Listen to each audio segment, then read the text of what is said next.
نحمد صلی علی رسول الکریم اعوذ باللہ من الشیطان الرجیم بسم اللہ الرحمن الرحیم.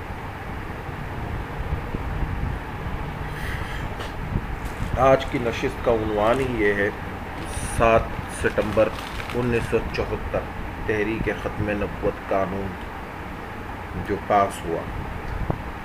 اچھا، اس کو سمجھنے سے پہلے تھوڑی سی تاریخ پیچھے جا کر سمجھنی پڑے گی. مرزا غلام احمد قادیانی کی کچھ کتابوں میں اور اس کے جو چاہنے والے بعد میں مرزا بشیر احمد جیسے لوگ گزرے ہیں، انہوں نے کچھ حوالہ جات کچھ چیزیں لکھی ہیں کہ مرزا کے لیے 1868 کا سال فیصلہ کن ثابت ہوا. ایک عربی محمد صالح کا ہندوستان آنا ہوا جس کا سیاسی مقصد تھا وہابیوں کی سرگرمیوں کی وجہ سے صورتحال اس وقت خاصی تشویشناک تھی. انگریزوں کے لیے پنجاب جیسے اہم خطے میں ایک عرب محرک کی موجودگی گمبھیر مسائل کھڑے کر سکتی تھی. پنجاب پولیس نے اسے امیگریشن ایکٹ کے خلاف ورزی کے تحت جاسوسی کے الزام میں گرفتار کیا. کس کو؟ محمد صالح کو، جو عرب سے ادھر 1868 میں آیا. تو اسے اریسٹ کر کر انہوں نے کیا کیا، اپنے پاس باقاعدہ طور پر اسے امیگریشن ایکٹ کے تحت گرفتار کیا. جاسوسی کا الزام اس پر لگایا گیا. سیالکوٹ کچہری کے ڈپٹی کمشنر، جو سیالکوٹ تھا، اس کے جو ڈپٹی کمشنر پرکنیز اپنی خدمات کی حاصل کی گئی. جو ادھر کا ڈپٹی کمشنر برٹش کی طرف سے مقرر تھا، برطانوی سامراج کی طرف سے، اس کی خدمات حاصل کی گئی. عرب کے ساتھ ایویو تفتیش شروع کی.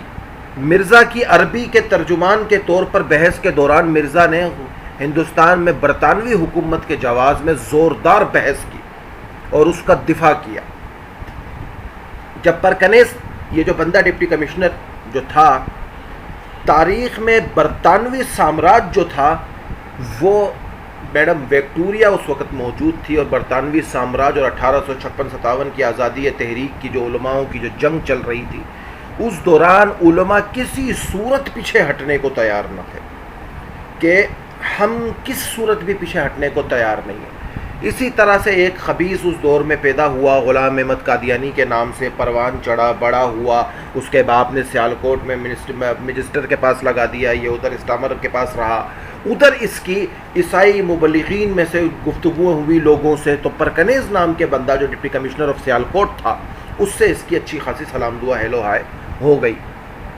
اور اس وقت ہندوستان کے اندر ہی یہ جو محمد صالح آیا عرب سے، تو اس کی عرب کی ایک موجودگی ان کے لیے بڑی تشویشناک تھی. تو انہوں نے پرکنیز کی خدمات حاصل کی کہ یہ تو عرب ہے، اس کے لیے کسی کو لے کر آؤ.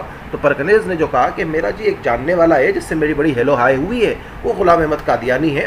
اسے لے کر وہ باقاعدہ برطانوی حکومت کے پاس گیا اور اس نے زبردست دلائل پیش کیے. غلام احمد قادیانی نے اپنی بلاغت کے زور پر انہوں نے اپنی برطانوی آقا کی نظروں میں ایک اہمیت ثابت کر دی. غلام احمد قادیانی نے ایسے دلائل سے ایک جنگ لڑی کہ جس جنگ کو لڑنے کے بعد باقاعدہ طور پر وہ جو محمد صالح تھا جو عرب آیا تھا، جس پر جاسوسی کا الزام لگایا گیا، اس کے خلاف برطانیہ کی سربراہی میں غلام احمد قادیانی نے ایک بحث مباحثے کی ایک جنگ لڑی عدالت میں، اور برطانوی آقا بڑے خوش ہوئے، سامراج بڑا خوش ہوا کہ جی غلام احمد قادیانی تو بڑا کام کا بندہ ہے، تو جی اس کو تو اپنی سائڈ رکھ لیا جائے. اور آقاؤں کی نظر میں ایک اہمیت ثابت کر دی.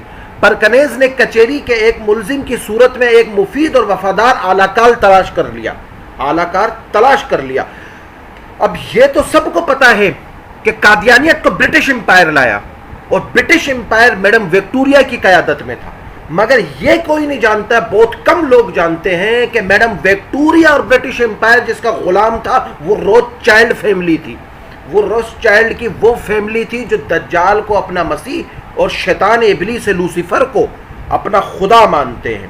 یہ وہی 13 خاندان تھے کہ جن کا تعلق براہ راست اگر خونی طور پر شجرہ نسب سے اور ان کے آباء و اجداد سے دیکھا جائے تو نمرود اور قارون سے ملتے ہیں جا کر، اور جادوئی دنیا سے سامری سے ملتے ہیں. اور آنے والے دور میں ان کا آنے والا فیوچر باقاعدہ دجال سے ملے گا. تو جو اعلی کار انہوں نے وہاں چوائس کیے ہوئے تھے، یعنی کہ برٹش امپائر ایک سامراج جو تھا میڈم وکٹوریا کی قیادت میں، اور وہ وہاں باقاعدہ طور پر رہا، اور اس نے میڈم وکٹوریا نے ایک ایسے بندے، یعنی کہ ایک وہ چمچہ سمجھ لو، ایک گدڑا سمجھ لو، اس نے چنا ہوا تھا ڈپٹی کمشنر آف سیالکوٹ، اور کہا کہ جی کوئی ایسا بندہ لا کہ یہ جو علماء اتنی بڑی آزادی کی جنگ لڑ رہے ہیں یہ پیچھے ہٹ جائیں اور یہ جہاد ختم ہو جائے۔ تو اس وقت اس نے تلاش جو کی، تو جب یہ اسی دوران یہ جو 1868 کا جو سال غالباً لگ بھگ تھا، یہ غلام احمد قادیانی کے لیے بڑا سنہری ثابت ہوا، کیونکہ محمد صالح جب عرب ادھر آیا تو انہوں نے برٹش امپائر کے سامنے جب اسے پیش کیا جج کے سامنے، تو غلام احمد قادیانی برٹش کی طرف سے، سامراج آف برطانیہ کی طرف سے لڑا، اور اس نے بڑا زبردست دلائل کی جنگ لڑ کے اس کو ہرا دیا، اور ان کی نظر میں غلام احمد قادیانی کی ایک اہمیت بن گئی، اور پرکنیز کے پاس ملازم کی صورت میں ایک مفید اور وفادار اعلی کار تلاش کر لیا جو سلطنت کے مقصد کے لیے استعمال ہو سکتا تھا اگر اس کے کام پر اسے لگا دیا جاتا۔ پرکنیز ایک فری میسنز تھا اور لاہور کے چرچ آف ہوپ کا ایک رکن بھی تھا۔ چرچ آف ہوپ لاہور جو فری میسنز کا چرچ تھا، یعنی کہ لاج تھا، اس کا ایک باقاعدہ رکن بھی تھا، اور اس نے اس کا تعین کر دیا۔ اور پھر غلام احمد قادیانی نے جیسے زور پکڑا، جب برٹش امپائر آقاؤں کو خوش کیا، ان کے جوتے بوٹ پالش کیے، تو یہ ابھر کے سامنے آنے لگا، اور عربی پہ اس کو مہارت بھی تھوڑی بہت تھی، تو یہ براہ راست سب کے سامنے آنے لگا، اور ایسی براہ راست اس نے ایک جنگ لڑنا شروع کی، جو جنگ وہ آہستہ آہستہ چلتی رہی، اور دنیا میں باقاعدہ طور پر اس کا نام ہر جگہ طور پر سنا جانے لگا۔ اور کہاں سنا جانے لگا؟ کہ ہر کسی کے سامنے، اور یہ باقاعدہ طور پر ابھر کر سامنے آیا۔ پھر اس خبیث سور کے بچے نے، ہم تو اسے سور سے کم مانتے نہیں ہیں کیونکہ قادیانی اس کائنات کا غلیظ ترین کافر ہے، اور قادیانی نے 1868 میں بغیر کسی واضح وجہ کے سیالکوٹ کچہری میں اپنی ملازمت چھوڑ دی، جو اس کے باپ نے لگوائی تھی ادھر۔ اس کے باپ نے جو اس کو ملازمت دلوائی تھی، یہ بہت بڑا لمبا آرٹیکل ہے، بہرحال میں اس میں سے ایک نچوڑ پڑھ کے بتا رہا ہوں۔ جو وہاں اس کو ملازمت لگائی تھی وہ چھوڑ دی، کیونکہ اب تو برطانوی آقا اس سے خوش ہو رہے تھے۔ پرکنیز کو ایک سمجھو ایک کتا مل چکا تھا جو باقاعدہ طور پر اسے لیتا، اور وہ ان سے اپنا وہ بھونکوانے والا کام لیتے، جو امت مسلمہ پر بھونکواتے، اور ختم نبوت پر ڈاکہ ڈلواتے، امام مہدی پر ڈاکہ ڈلواتے، نزول عیسیٰ پر ڈاکہ ڈلواتے، قرآن میں تحریف کرتے، قرآن کی آیتوں پر ڈاکہ ڈلواتے، حدیثوں میں رد و بدل کرنا چاہتے، اس سے ڈاکہ ڈلواتے۔ تو انہیں ایک وہ ابلیس مل گیا تھا کہ جس کا تعین پرکنیز نے وہاں سے کیا، اور میڈم وکٹوریا تک یہ پیغام پہنچا دیا کہ اب تو ہمارا ایک اعلیٰ وفادار ہم کو مل چکا ہے، جس کے ذریعے ہم نے ایک کام براہ راست کرنا ہے۔ تو غلام احمد قادیانی سیالکوٹ میں سے اپنی ملازمت چھوڑ کر قادیان میں قیام پذیر ہو گیا۔ قادیان جو ہندوستان کے قریب ایک جگہ ہے، ادھر قیام پذیر ہو گیا۔ جس روز مرزا نے قادیان کو روانگی اختیار کی، اسی دن احترام کے طور پر پرکنیز نے کچہری میں تعطیل کر دی۔ اور تعطیل تو سمجھتے ہیں میرے خیال سے، آپ سب لوگ سمجھتے ہیں کہ نہیں؟ چھٹی کر دی۔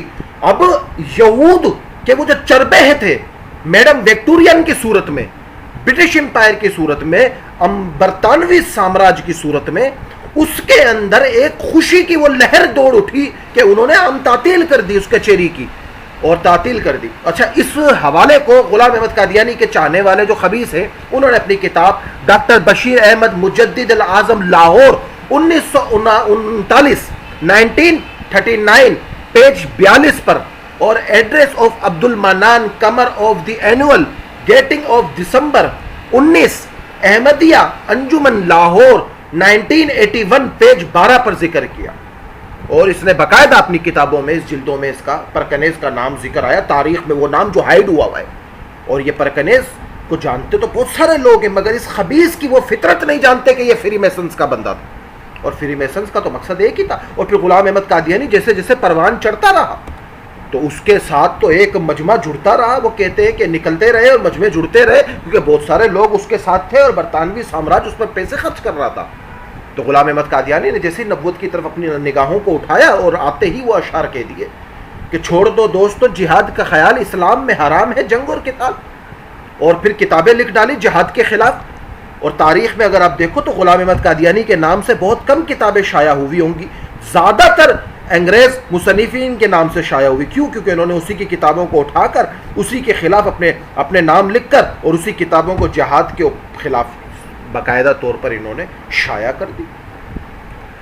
اب یہ دور چلتا رہا، یہ دور گزرا، علماؤں نے اس کے لیے قربانیاں دی، لوگوں نے قربانیاں دی، عشق رسول میں لوگوں نے جانیں نچھاور کی، یہ تحریک آگے چلتی رہی۔ پھر پاکستان روح زمیں پر اللہ سبحانہ و تعالیٰ کی مدد سے کلمے کی بنا پر بنایا گیا۔ اصغر سودائی نے نعرہ لگایا پاکستان کا مطلب کیا، لا الہ الا اللہ وجود کے اندر آیا۔ پھر ایک تاریخ نے دیکھا کہ 6 ستمبر آیا، اس نے ایک تاریخ رچی اپنی حدود پاکستان یعنی کہ ڈیفنس ڈے کے نام سے، اس نے پاکستان کا دفاع کیا، اور 1974 7 ستمبر کو ختم نبوت پر پہرا اور تحفظ لگا دیا گیا۔ تحریک ختم نبوت صلی اللہ علیہ وآلہ وسلم 7 ستمبر 1974 میں وزیر اعظم پاکستان جناب ذوالفقار علی بھٹو کے دور میں احمدیوں کی، جن قادیانے کہا جاتا ہے، احمدیوں کو غیر مسلم اقلیت قرار دے دیا گیا۔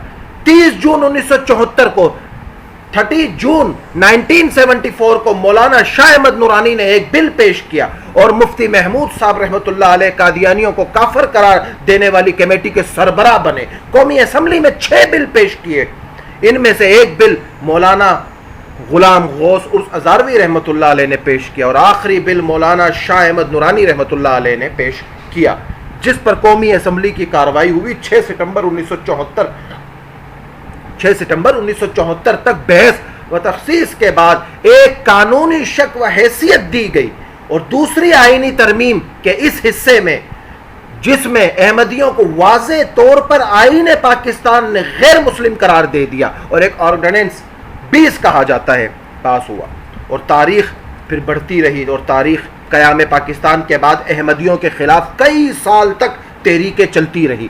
1953 میں اگر تھوڑا پیچھے جا کے دیکھیں، اسی حوالے سے زیادہ مشہور سال ہے، انہی تحریکوں میں کئی علماء مثلا عبدالستار خان نیازی اور مودودی صاحب کو پھانسی کی سزائیں بھی سنائی گئی، لیکن اس پر عمل درآمد نہ ہو سکا۔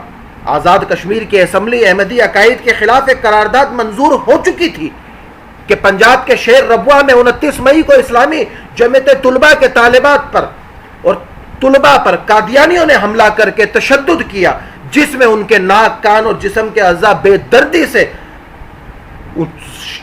اپنا الفاظ بھی آگے نہیں ہے، شہید کیے گئے، تکلیفیں دی گئی ان کو، ان پر تشدد کیا گیا، جسے ثانیہ ربوہ کے نام سے یاد کیا جاتا ہے۔ اس واقعے کے بعد ملک بھر میں پریشانی کی ایک لہر دوڑ اٹھی۔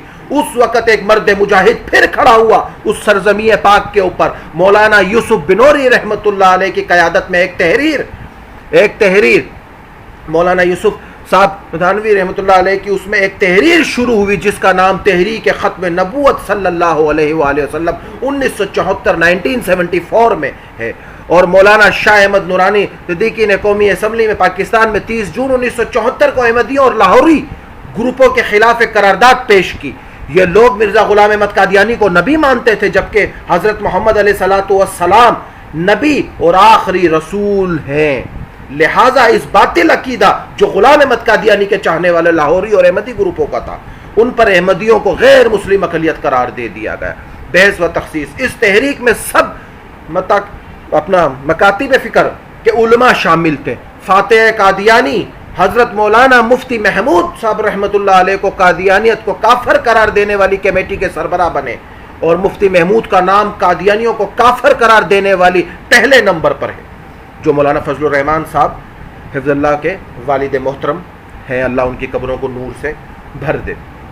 کافر قرار دینے والی کمیٹی کے سربراہ بنے اور پہلے نمبر پر ان کا نام ہے، اور اسی تحریک میں علماء کے علاوہ دیگر بہت سے سیاستدانوں نے حصہ لیا، جن میں نواب زادہ نصر اللہ خان کا نام نمایاں ہے، سوائے چند ایک رکن قومی اسمبلی پاکستان کے اکثریت ارکان نے اس قرارداد کی حمایت کی اور دستخط کر دیے۔ احمدی اور لاہوری گروپ کے نمائندوں کی اور ان کی خواہش کے مطابق اپنی صفائی کا ان کو مکمل موقع دیا گیا کہ آؤ ہم سے اسمبلی کے اندر مناظرہ کرو، اور باقاعدہ جو ڈیبیٹ چلی تقریباً 13 یا 17 دنوں کے درمیان، وہ ایک مناظرہ اسمبلی کے اندر ہوا، آن دا کیمرہ اور ریکارڈ، اور بڑے بڑے ان کے مشائخ سامنے اترے، اور یہاں سے مرد مجاہد تحفظ ختم نبوت کے چاہنے والے، عشق مصطفیٰ میں جان نثار کرنے والے علماؤں کا ایک ہجوم بھی کھڑا ہوا اور مناظرہ اسمبلی کے اندر ہوا، اور احمدی لاہوری گروپ کے نمائندوں کو باقاعدہ ان کی صفائی کا ایک موقع دیا گیا، اور 2 ماہ اس بحث ہوتی رہی۔ پوری قومی اسمبلی کے ارکان کی ایک کمیٹی کی شکل دے دی گئی اور کئی کئی گھنٹے کیمروں کے سامنے بیانات اور دلائل کی جرح کا سلسلہ جاری رہتا. اس وقت کے اٹارنی جنرل جناب یحییٰ بختیار فریقین کے موقف کو سن کر ایک دوسرے تک بیان پہنچاتے اور فریضہ سر انجام دیتے. کمیٹی کی اس بات کی پابندی تھی کہ کئی سالوں تک اس مناظرے کو کئی نشر نہیں کیا جائے گا، اور نتیجہ بہت سے سیاستدان اس تحریک سے قبل اس مسئلے کی سنگینی سے ناواقف تھے، کیونکہ جنہوں نے سائن کیے وہ جانتے تھے وہ علماء کے ساتھ تھے، اور جنہوں نے سائن نہیں کیے وہ قادیانیت کے اس فتنے کو اتنے بھرپور طریقے سے نہیں جانتے تھے. مگر جب اسمبلی کے اندر یہ پوری ایک مناظرے کی شکل بنی اور آ کر منظر عام پر اس طرح سے ایک اٹھا اور چلا، تو کئی لوگ اس کی سنگینی سے ناواقف تھے. لیکن جب انہیں کیمرے کے سامنے احمدی نمائندوں مرزا ناصر جیسے غلیظ انسان کے قول و قرار سے اصلاً صورت حامل کا حال علم ہوا، تو وہ بھی اپنے ایمان کی حفاظت کے سلسلے میں سنجیدہ ہو گئے. بالآخر مرزا ناصر سے ایک سوال ہوا کہ اگر کبھی دنیا میں کہیں تم لوگوں کی حکومت قائم ہو جائے. مرزا ناصر کون تھا؟ جو غلام احمد قادیانی کا نعوذ باللہ معاذ اللہ معاذ اللہ معاذ اللہ جو کہتے ہیں صحابی تھا، خلفائے راشدین میں نعوذ باللہ معاذ اللہ جو تھا مرزا ناصر. جب اس سے ایک سوال اسمبلی میں کیا گیا، اور سوال کیا تھا کہ اگر کہیں مان لو فرضاً علم کے طور پر کہ دنیا میں کہیں تمہاری حکومت قائم ہو جائے، احمدی مرزائی غیر احمدی کلمے گو مسلمانوں کو وہاں کس درجے میں رکھو گے؟ ان سے پوچھا گیا اگر کسی دنیا میں قادیانیت کی حکومت قائم ہو جائے تو تم سے ہمارا سوال یہ ہے کہ قادیانیت دوسرے مسلمانوں کو جو غلام احمد قادیانی کو نعوذ باللہ جو اپنا کسی صورت وہ اپنے نبی علیہ الصلوۃ والسلام آپ علیہ الصلوۃ والسلام کی نبوت پر سمجھوتا کرنے کو تیار نہیں اور غلام احمد قادیانی کو غلیظ مانتے ہیں، انہیں تم کدھر رکھو گے؟ اور غیر احمدی کلمہ گو مسلمانوں کو وہاں کیا درجے میں رکھو گے؟ تو اس نے جواب دیا ہم انہیں اقلیت سمجھیں گے. کون کہہ رہا ہے؟ مرزا ناصر کہہ رہا ہے ہم انہیں اقلیت سمجھیں گے جو غلام احمد قادیانی کو نبی نہ مانے، نعوذ باللہ اس لعنتی کو نبی نہ مانے، ہم اسے اقلیت سمجھیں گے. یوں اس کے کلمے کے مطابق احمدیوں کو ایک غیر مسلم اقلیت قرار دے دیا گیا، اور جو لوگ اس کے حق میں نہیں تھے جنہوں نے سائن نہیں کیے تو انہوں نے ان کا یہ عقیدہ دیکھا تو انہوں نے بھی سائن کر دیا، بولا ہم مانتے ہی نہیں ہیں، ہم تو ایک ہی نبی کو مانتے ہیں خاتم النبیین حضرت محمد عربی صلی اللہ علیہ وآلہ وسلم کو. اور یہ قادیانی سارے غلیظ ترین لوگ ہیں. اب پاکستان کے مسلمان غیر سرکاری طور پر 7 ستمبر کو یوم ختم نبوت کے طور پر اسے مناتے ہیں، اور جو 7 ستمبر 1974 ہے ہم اسے تحفظ ختم نبوت کے نام پر مناتے ہیں. اور ہمیں دلی وہ خواہش ہوتی ہے کہ ہم ہر اس وقت امت کو چیخ چیخ کر بتائیں کہ یہ دن ہمارے لیے بہت معنی کا سبب ہے. اس قانون کے پاس کورٹ میں چیلنج جب ہوا، اس قانون کے پاس ہوتے ہی احمدیوں نے ہائی کورٹ اور سپریم کورٹ میں اس قانون کی ترمیم کو چیلنج کر دیا، اور مسلمانوں کی طرف سے ڈاکٹر سید ریاض الحسن گیلانی اور احمدیوں کی طرف سے فخر الدین جی ابراہیم نے اس کیس کی پیروی کی. لیکن مرزا غلام احمد قادیانی کی تصنیفات میں لکھی ہوئی اسلام مخالفت باتیں دلائل قطعیت سے ثابت ہو گئی، اور احمدیوں کو کورٹرس بھی خود کو مسلمان ثابت نہ کر سکے. انہوں نے اس کورٹ کے مناظرے کو چیلنج کیا، کدھر؟ سپریم کورٹ میں، high court of supreme court کے اندر. مگر اس وقت بھی غلام احمد قادیانی کی کتابوں میں جو اس کے غلیظ ترین عقیدے لکھے ہوئے تھے اس سے وہ اپنے آپ کو مسلمان ثابت نہ کر سکے. تو قانون کا سپریم کورٹ کا یہ فیصلہ پھر بھی منظر عام پر برقرار رہا. اسی وقت یہ فیصلہ اپنی جگہ پر برقرار رہا اور اس میں کوئی تبدیلی نہ آئی، اور قادیانی اسی زمرے سے آج بھی کافر ہے. مگر آج قادیانی محتاط ہو کر اس چیز کو باقاعدہ طور پر اٹھا کر لا رہے ہیں. مگر ہاں تاریخ کا ایک بڑا مشہور واقعہ جو آپ سب نے کہیں نہ کہیں سنا ہوگا، میں اس واقعے کو اس موقع پر بیان نہ کروں تو یہ سراسر ظلم ہوگا. امیر شریعت رحمۃ اللہ علیہ کا واقعہ ہے. 1953 ختم نبوت اپنے شباب پر پہنچ کر مائل بے اختتام تھی. تحریک کی قیادت ہزاروں کارکن جیلوں میں بند تھے. کیوں؟ تحریک جو نکلی ہوئی تھی یہ 1974 سے پہلے یعنی 1953 کے اندر تو ہزاروں کارکن جیلوں میں بند تھے.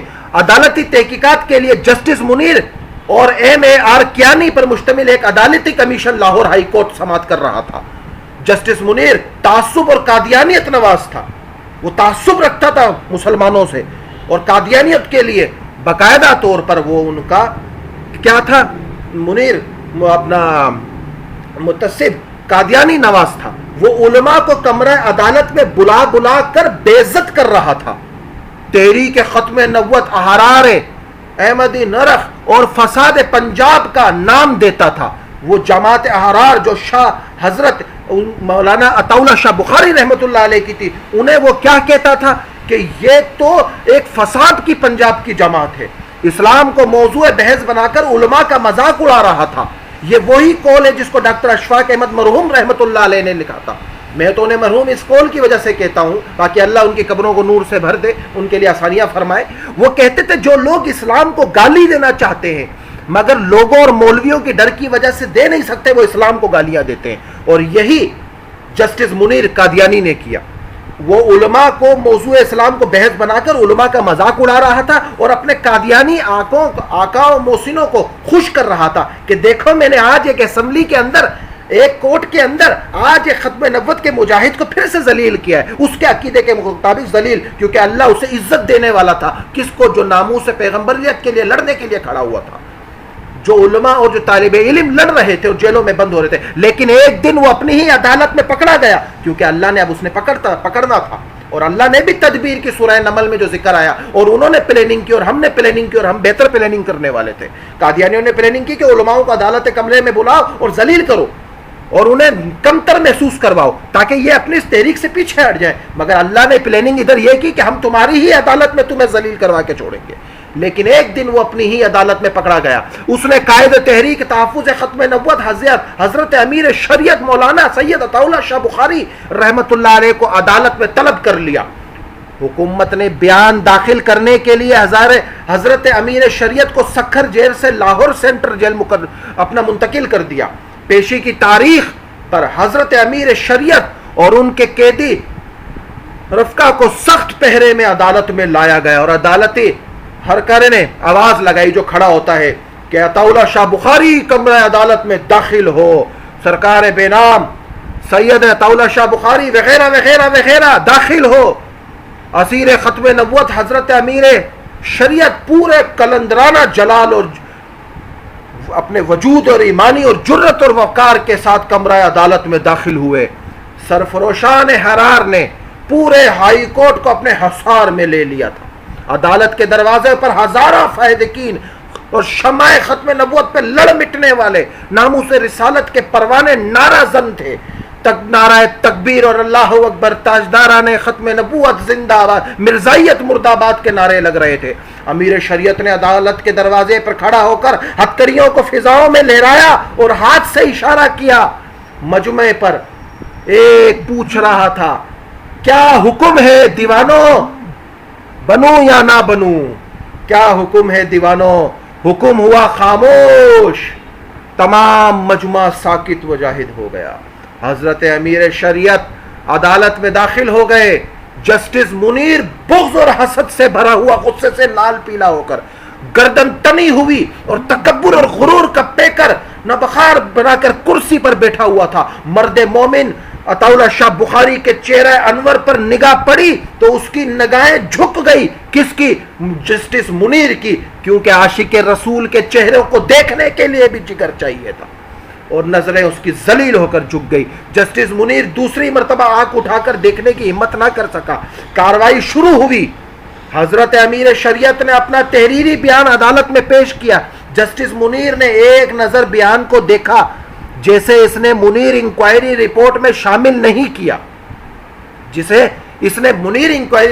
شامل نہیں کیا، اور پھر اپنے مخصوص چبھتے ہوئے انداز میں سوالات کا آغاز کر دیا۔ جسٹس منیر نے ہندوستان میں اس وقت کتنے مسلمان ہیں؟ امیر شریعت عطا اللہ شاہ بخاری نے اس سوال کے غیر متعلق ہے کیا فرمایا کہ یہ سوال غیر متعلق ہے، مجھ سے پاکستان کے مسلمانوں کا سوال کیا جائے کیونکہ میں پاکستانی ہوں۔ جسٹس منیر اپنے غصے والے لہجے میں، ہندوستان اور پاکستان میں جنگ چھڑ جائے تو ہندوستان کے مسلمانوں کو کیا کرنا چاہیے؟ امیر شریعت، ہندوستان میں علماء موجود ہیں، وہی بتائیں گے، مجھ سے پاکستان کے بارے میں سوال کیا جائے، میں پاکستان میں ہوں۔ جسٹس منیر طنز کرتے ہوئے آپ بتا دیں امیر شریعت پاکستان کے بارے میں پوچھیں یہاں کے مسلمانوں کو کیا کرنا چاہیے. جسٹس منیر مسلمان کی تعریف کیا ہے؟ جسٹس منیر مسلمان کی تعریف کیا ہے؟ امیر شریعت اسلام میں داخل ہونے اور مسلمان کہلانے کے لیے صرف کلمہ شہادت کا اقرار اعلانیہ ہی کافی نہیں، لیکن اسلام سے خارج ہونے کے ہزاروں راستے اور ہیں. ضرورت دین میں کسی ایک کا انکار کفر ماں کچھ نہیں.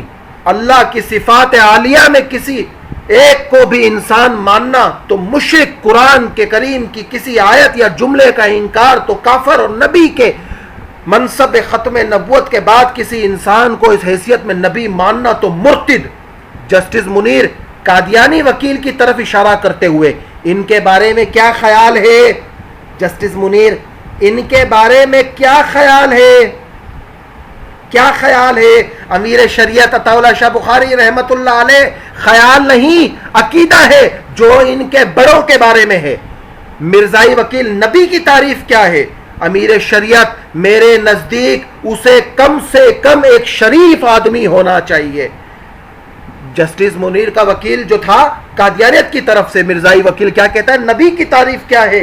امیر شریعت کیا فرماتے ہیں؟ میرے نزدیک کم سے کم اسے ایک شریف آدمی ہونا چاہیے. جسٹس منیر بدتمیزی کے انداز میں آپ نے مرزا قادیانیت کو کافر کہا. امیر شریعت میں اس سوال کا آرزو مند تھا کہ کوئی 20 برس ادھر کی بات ہے، یہی عدالت تھی جہاں آپ بیٹھے ہیں. انگریز chief justice mister justice Douglas Young تھے، اور جہاں مسٹر کیانی بیٹھے ہیں یہاں رائے بہادر جسٹس رام لال تھے. یہی سوال انہوں نے مجھ سے پوچھا تھا، وہی جواب آج دہراتا ہوں. میں ایک بار نہیں 1000 مرتبہ مرزا غلام احمد قادیانی کو کافر کہا ہے اور کافر کہتا ہوں، اور جب تک زندہ ہوں کافر کہتا رہوں گا. یہ میرے ایمان کا عقیدہ ہے اور اس پر مرنا چاہتا ہوں. مرزا قادیانی اور اس کی تمام مریدین مرتد ہیں، مسلمہ کذاب، اور ایسے ہی دیگر جھوٹوں کے نبوت کے دعوے جرم میں وہ قتل کیا گیا تھا، اور یہ سارے کے سارے غلط تھے اور واجب القتل تھے. جسٹس منیر غصے سے بے قابو ہو کر دانت پیستے ہوئے، اگر غلام احمد قادیانی آپ کے سامنے یہ دعویٰ کرتا تو کیا آپ اسے قتل کر دیتے؟ امیر شریعت میرے سامنے اب بھی کوئی دعویٰ کر دیکھ لے. حاضرین عدالت نعرہ تکبیر، اللہ اکبر، ختم نبوت زندہ آباد، مرزائیت مردہ آباد. کمرہ عدالت لرزا گیا.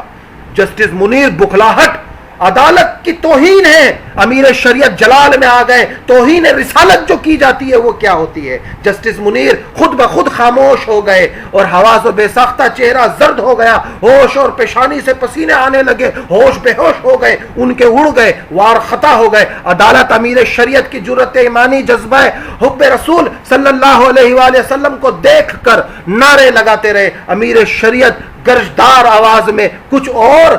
جسٹس منیر پریشانی میں بڑبڑاتے ہوئے، میرا خیال ہے مزید کچھ بھی نہیں پوچھنا مجھے. عدالت برخاست کی جاتی ہے. عدالت برخاست کی جاتی ہے. یہ عطا اللہ شاہ بخاری رحمت اللہ علیہ نے ختم نبوت کے لیے جو جان نثار کی ایک تحریک لڑی 1953 کے اندر، اور اس کے بعد علماءوں نے اپنی جانوں کے نذرانے پیش کیے، دھڑ قربانیاں دی، پیچھے ایک لمحے نہ ہٹے. اور آج 7 ستمبر 1974 بڑی آسانی سے گزر جاتا ہے اور ہمیں علم تک نہیں ہوتا کہ کتنا بڑا دن ہے، کتنی قربانیاں دی گئی ہیں، کتنی تکلیفیں سہی گئی ہیں، مگر ہم لوگوں کو کوئی فرق نہیں پڑتا. کس لیے کوئی فرق نہیں پڑتا؟ اس کی سب سے بڑی وجہ یہ ہے کہ ہم اپنی روز مرہ کی زندگی میں اتنے مصروف ہو گئے ہیں کہ ہمیں یہ علم بھی نہ رہا کہ ہم اپنے بچوں کو آج کی دن کی فضیلت بتا سکیں کہ آج کا دن کیا تھا. اس دن کے لیے ہزاروں لاکھوں لوگوں نے اسلام کے لیے، نبی کی ناموس کے لیے پیرا دیتے ہوئے جانوں کے نذرانے پیش کیے. کیپٹن تھامس نے اپنی کتابوں میں لکھا، دہلی کے چاندنی چوک سے خیبر تک 1856-57 کی آزادی کی جنگ میں کوئی ایسا درخت نہیں بچا جس پہ علماء حق کو پھانسی نہ دیا گیا ہو،